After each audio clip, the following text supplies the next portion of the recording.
Hello दोस्तों, जय हिंद। तो दोस्तों, जैसा कि हम लोग 10th क्लास के कुछ बेसिक जो जानकारी है एग्ज़ाम के दृष्टिकोण से, उसका हम लोग डिस्कस कर रहे हैं। आज हम लोग बायोलॉजी के एक महत्वपूर्ण कह सकते हैं कि क्वेश्चन या जानकारी जो है, उसको हम लोग डिस्कस करेंगे और यहाँ जानने और सीखने का प्रयास करेंगे। देखिए, जैसा कि हम लोग जानते हैं कि बायोलॉजी जो है, वो जीवन का अध्ययन है। मीन्स कह सकते हैं कि स्टडी ऑफ लाइफ कहा जाता है इसको। मतलब जीवों का जो जीवन है, उसका जो अध्ययन है, उसका जो ज्ञान है, वो हमें बायोलॉजी से प्राप्त होता है। इसलिए बायोलॉजी जो है हमारे लिए काफ़ी इम्पोर्टेंट सब्जेक्ट है। तो अगर आप बायोलॉजी को अच्छे से पढ़ते हैं, उसको जानने का प्रयास करते हैं, तो आप अपने जीवन की कह सकते हैं कि संरचना और जो क्रिया है, उसको आप समझ सकते हैं कि हमारा जीवन कैसे बना है और जीवन कैसे चल रहा है। तो आइए चलिए आज एक महत्वपूर्ण कह सकते हैं कि जो टॉपिक है, जिसका नाम है प्रकाश संश्लेषण का स्थान।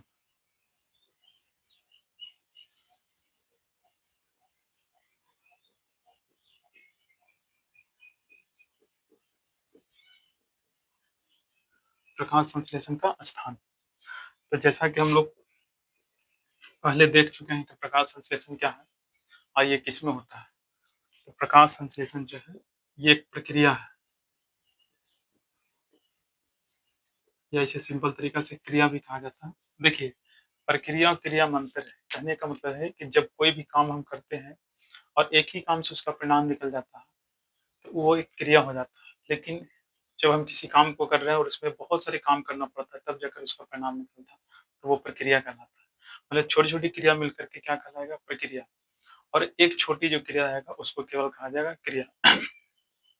जैसे एग्ज़ाम्पल खेती किया जाता है, तो खेती एक प्रक्रिया है, क्योंकि खेती में हम लोग खेतों की जुताई, कोड़ाई, है ना, सिंचाई, इन बहुत सारे काम करते हैं, तब जाकर के हमारा फसल उत्पादन होता है। तो उसी प्रकार से आप समझ सकते हैं कि प्रक्रिया में क्या होता है कि जो कुछ भी हम काम कर रहे हैं, तो उसका जो परिणाम है, वो बहुत सारे काम को करने के बाद निकलता है, तो वो प्रक्रिया कहलाता है। तो यहाँ प्रकाश संश्लेषण जो है, वो एक प्रक्रिया है, क्योंकि प्रकाश संश्लेषण में बहुत सारे कह सकते हैं कि क्रियाएँ होती हैं, तब जाकर के ये प्रकाश संश्लेषण की क्रिया क्या होता है, पूरा होता है। तो जैसा कि हम लोग देखे थे कि प्रकाश संश्लेषण जो है अ, एक ऐसी प्रक्रिया है जिसके द्वारा हरा पौधा जो है अपना भोजन संश्लेषित करता है। या ऐसे भी कहा जाता है कि हरे पौधा जिस प्रक्रिया के द्वारा अपना भोजन बनाता है, तो उस संपूर्ण प्रक्रिया को प्रकाश संश्लेषण की प्रक्रिया कहते हैं। अब इसी के साथ हमें एक चीज़ सीखने को मिल गया कि प्रकाश संश्लेषण की जो क्रिया है या प्रक्रिया है, वो किसमें होता है? हरे पौधे में। ठीक है? तो ये बात याद रखेंगे। अब हम लोग प्रकाश संश्लेषण के बारे में पहले देखे थे कि प्रकाश संश्लेषण की प्रक्रिया के लिए क्या-क्या चीज़ें ज़रूरी है। तो हम लोग देखे थे कि प्रकाश संश्लेषण के लिए 4 चीज़ ज़रूरी है, जिसमें था पहला हरित लवक, दूसरा था जल, तीसरा था CO2 कार्बन डाइऑक्साइड और चौथा था सूर्य प्रकाश। सूर्य प्रकाश। तो ये सब कह सकते हैं कि प्रकाश संश्लेषण के लिए ये 4 आवश्यक कारक है। इसे कच्चे सामग्री भी कहा जाता है प्रकाश संश्लेषण का। ठीक है? तो इस तरह से आपको इसका ध्यान रखना है। देखिए,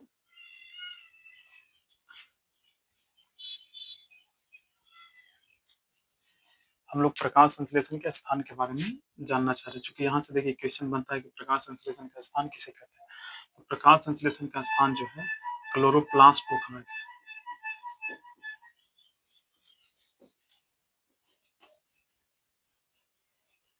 ये याद रखना है कि प्रकाश संश्लेषण का स्थान किसको कहा गया? क्लोरोप्लास्ट को।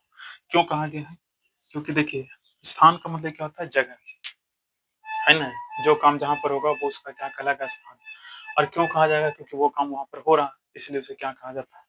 उसका स्थान कहा जाता है। तो प्रकाश संश्लेषण का स्थान क्लोरोप्लास्ट को कहते हैं। क्यों कहते हैं? क्योंकि यहाँ पर कह सकते हैं कि आदि से अंत तक कह सकते हैं कि प्रकाश संश्लेषण की जो प्रक्रिया है ना? वो कहाँ पे होता है? क्लोरोप्लास्ट में। ठीक है? इसलिए क्लोरोप्लास्ट को प्रकाश संश्लेषण का स्थान कहा जाता है। तो ये भी बात याद रखिएगा, क्यों कहा जाता है। और इसी में देखिए आगे क्या है कि क्लोरोप्लास्ट में ही क्लोरोफिल पाया जाता है, जिसे हरित लवक कहते हैं। तो एक प्रश्न ये भी बन जाएगा कि हरित लवक कहाँ पाया जाता है? तो क्लोरोप्लास्ट के अंदर। तो ये इसको ध्यान रखना है। और इसी हरित लवक के कारण पौधा का रंग क्या होता है? हरा होता है। ये भी ध्यान रखेंगे। तो यहाँ से कई ऑब्जेक्टिव भी निकल कर के आएगा। हालाँकि सब्जेक्टिव में तो आपको सिंपल ये था कि प्रकाश संश्लेषण का स्थान किसे कहते हैं या क्या है, वो तो आप दे दीजिएगा आंसर। लेकिन याद रखना कि यहाँ से कई ऑब्जेक्टिव बनेगा जो हमारे एग्जाम के लिए काफ़ी महत्वपूर्ण होगा।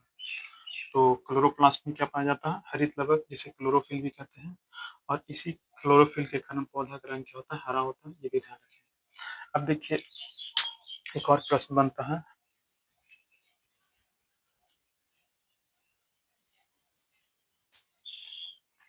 प्रकाश संश्लेषण का एक स्थान हो गया, एक आता है अंग। प्रकाश संश्लेषण का अंग किसे कहते हैं? तो अंग कहा जाता है पत्तियों को। किसको कहते हैं? पत्तियों को। क्योंकि देखिए जो पौधा होता है, तो पौधा में जो पत्तियां होती है, ठीक है, इसी पत्ती में जो है कि प्रकाश संश्लेषण की क्या है? क्रिया होता है, ठीक है। तो इसलिए जो है इन प्रकाश संश्लेषण का जो अंग है वो किसे कहा जाता है? तो पत्तियों को कहा जाता है। क्योंकि ऐसे भी देखिए पौधा का है ना, जो पत्तियां है वो क्या है? अंग है। और प्रकाश संश्लेषण की क्रिया पौधे के किस भाग में होता है? पत्तियों में। तो इससे आप ध्यान लगा के रखना है कि पत्तियां जो है वो प्रकाश संश्लेषण का क्या है? अंग कहलाता है। एक मजेदार यहाँ पर है बात की, अंगक भी पूछा जाता है कि प्रकाश संश्लेषण का अंगक किसे कहते हैं? तो अंगक कहा जाता है हरित लवक को। किसको कहते हैं? हरित लवक को। अब देखिए अंगक का मतलब क्या है? देखिए ये कह सकते हैं कि ये पत्ता है, तो पत्ता हो गया, कह सकते हैं कि पौधा का अंग हो गया, ठीक है। लेकिन अब पत्ता के अंदर जो कह सकते हैं कि संरचना है, ठीक है। तो अब देखिए हरित लवक जो है वो पौधा के पत्ते के क्या है? अंदर होता है। कहाँ होता है? अंदर। तो अंगक का मतलब है कि जहां पर हो रहा है, जिसमें हो रहा है, तो होता किसमें है? तो इसमें होता है। यहाँ पे जो हरित लवक है पौधा की पत्तियां के अंदर, तो उसके अंदर कह सकते हैं कि प्रकाश संश्लेषण की क्रिया होता है। तो प्रकाश संश्लेषण के अंग का मतलब जिस भाग में हो रहा है, और अंगक का मतलब कि जिसमें हो रहा है। तो देखिए भाग की बात करेगा तो पत्ता, क्योंकि पत्ता में हो रहा है, और में मतलब अंदर का मतलब क्या हो गया? हरित लवण, ठीक ना। तो आप सोच सकते हैं कि यहाँ पर 3-4 ऐसे प्रश्न बनेगा जो आपको ऑब्जेक्टिव में देखने के लिए मिलेगा कि प्रकाश संश्लेषण का स्थान तो क्लोरोप्लास्ट, प्रकाश संश्लेषण का अंग तो पत्तियां, और प्रकाश संश्लेषण का अंग किसको कहते हैं? हरित लवक को, ठीक है। तो इस तरह से कर सकते हैं कि आपको यहाँ पर कई प्रश्न जो है कि देखने के लिए मिलेगा। फिर किसके कारण पौधा का रंग हरा होता है? हरित लवक के कारण। तो इस तरह से आपको क्या करना है? ध्यान रखना है, ठीक है। और आगे देखते हैं कुछ इंपॉर्टेंट जानकारी।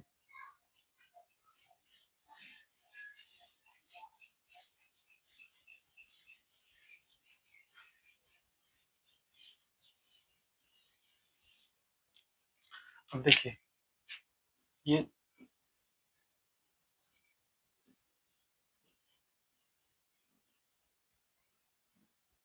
ये जो पत्तियां होती है, तो पत्तियां में छोटी छोटी छिद्र होता है, ठीक है। और इस छिद्र को रंध्र कहा जाता है।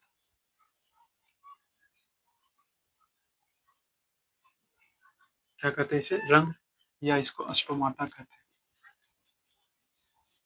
रंध्र या स्टोमाटा कहा जाता है। इसी रंध्र से जो पौधा होता है वो CO2 को क्या करता है? ग्रहण करता है, और जो ऑक्सीजन होता है उसे क्या करता है? बाहर निकलता है। या कह सकते हैं कि H2O जो जल वगैरह होता है, तो इसी से क्या है? वो बाहर निकलता है। तो इस तरह से आपको प्रश्न ये बनता है कि पौधे की पत्तियों में जो छोटे छोटे छिद्र होता है उसे क्या कहते हैं? तो उसे रंध्र कहते हैं, या उसे स्टोमाटा के नाम से जाना जाता है। अब आपसे पूछा जाएगा पौधा किस कहाँ से कह सकते हैं कि वो कार्बन डाइऑक्साइड को ग्रहण करता है? तो ऐसे वो वायुमंडल से ग्रहण करता है, लेकिन किस प्रकार से, है ना? तो वो रंध्र के द्वारा जो है, यानी रंध्र के द्वारा जो है वो क्या करता है? तो वायुमंडल से कार्बन डाइऑक्साइड को ग्रहण करता है, प्लस ऑक्सीजन को बाहर किससे निकालता है? तो रंध्र से। अब ये रंध्र जो होता है, ये छिद्र होता है, तो इसमें ये बंद भी होता है, और कह सकते हैं कि खुलता भी है, ठीक है। ये बंद होता है और ये खुलता है। तो ये बंद बंद होता है और खुलता है कैसे? तो इसकी जो कह सकते हैं कि सेल है, ठीक है। तो इसकी सेल में स्फीति, स्फीति का मतलब क्या होता है कि जैसे जो बढ़ सकता है और मतलब सिकुड़ सकता है और फैल सकता है, तो वो एक स्फीति। अब सिकुड़ना फैलना किसी चीज पर निर्भर करता है, तो यहाँ पर क्या निर्भर करता है? तो जब ये पौधा पानी ग्रहण करता है, तो पानी जब इसके कह सकते हैं कि रंध्र में पहुँचता है, तो यहाँ पर रंध्र की कोशिका क्या होता है, भर जाता है पानी से, तो फैल जाता है, तो इसका छिद्र खुल जाएगा और जब पानी कह सकते हैं कि खत्म हो जाता है, तो छिद्र यहाँ पर सिकुड़ जाता है। तो इस तरह से जो छिद्र है, वो बंद होता है भी और खुलता है। तो इस तरह से याद रखिएगा कि स्टोमाटा जो है, किसके ऊपर कह सकते हैं कि निर्भर करता है, यानी स्टोमाटा बंद होता है, खुलता है, ये किस बात पर निर्भर करता है? तो स्फीति पर, जो रंध्र की जो कोशिका स्फीति है, उस पर ये बात निर्भर करता है, ठीक है? जिसके कारण कह सकते हैं कि जो स्टोमाटा होता है, वो बंद होता है और खुलता है। तो इस तरह से आप कई ऐसे यहाँ से कह सकते हैं कि जो जानकारी है, उसको ध्यान रखिएगा, जो एग्ज़ाम के दृष्टिकोण से काफ़ी महत्वपूर्ण है, ठीक है? तो इस तरह से इसको ध्यान रखिएगा। इसी तरीके का से और भी जो महत्वपूर्ण जो जानकारी है, जो कह सकते हैं कि आपको एग्ज़ाम के दृष्टिकोण से प्लस कर सकते हैं कि आपको जानकारी के दृष्टिकोण से काफ़ी कर सकते हैं कि महत्वपूर्ण क्वेश्चन का डिस्कस किया जाएगा और काफ़ी सिंपल तरीका से किया जाएगा। अब आप सोचिए, जब आपको यहाँ पर प्रकाश संश्लेषण की बात किया गया या प्रकाश संश्लेषण का स्थान, अंग, तो आपको इसको क्या करना है, तो आप जब पौधा को देखिए, तो पौधा को, पत्तियों को देखिए और उसको देख कर के आप ये सारे क्वेश्चन को रिव्यू करिए। इससे फ़ायदा ये होगा कि आपको ये सारी चीज़ क्लियर हो जाएगा और आप आसानी से याद रख पाइएगा और एग्ज़ाम में इससे संबंधित क्वेश्चन जो आएगा, आप आसानी से उसको उत्तर दे दीजिएगा। तो इस तरह से आप तैयारी कीजिए ताकि आपको दिक्कत ना हो और हम भी आपको तैयारी करने में काफ़ी क्या करेंगे, हेल्प करेंगे। फिर मिलते हैं अगले नेक्स्ट वीडियो में, तब तक के लिए जय हिंद।